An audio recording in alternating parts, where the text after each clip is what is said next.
ಈ ನಿಜವಾದ ಪ್ರೀತಿನ ಹೆಂಗೆ ಗುರ್ತು ಹಿಡಿಯೋದು, ಹೆಂಗೆ ಕಂಡು ಹಿಡಿಯೋದು?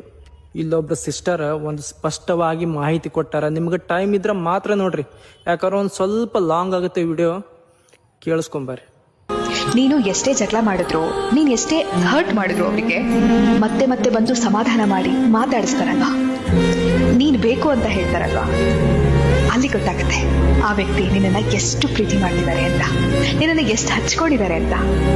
ನೀನ್ ಮಾತಾಡ್ಸಿಲ್ಲ ಅದಕ್ಕೆ ನಾನ್ ಮಾತಾಡ್ಸ್ತಿಲ್ಲ ಅನ್ನೋರ್ ಮಧ್ಯೆ, ನೀನ್ ಮಾತಾಡ್ಸಿಲ್ಲ ಅಂದ್ರೂ ಪರವಾಗಿಲ್ಲ, ನಾನೇ ಮಾತಾಡಿಸ್ತೀನಿ, ನನಗೆ ನಿನ್ನ ಹತ್ರ ಮಾತಾಡದೆ ಇರೋಕ್ಕಾಗಲ್ಲ ಅಂತಾರಲ್ವಾ.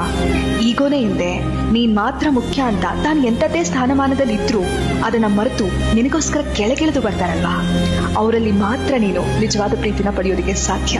ನನಗ್ ನೀನು, ನಿನಗ್ ನಾನು ಅಷ್ಟೇ, ನನಗೆ ಅದನ್ನ ಮೀರಿ ಬೇರೆ ಏನು ಮುಖ್ಯ ಅಲ್ಲ, ನೀನ್ ಮಾತ್ರ ಸಾಕು ನನಗೆ ಅಂತ ನಿರ್ಧಾರ ಮಾಡ್ಬಿಟ್ರೆ ಒಂದು ಪ್ರೀತಿ ಆಗ್ಲಿ, ಸ್ನೇಹ ಆಗ್ಲಿ, ಸಂಬಂಧ ಆಗ್ಲಿ ಯಾವತ್ತಿಗೂ ಮುರಿದು ಬೀಳೋದಿಲ್ಲ.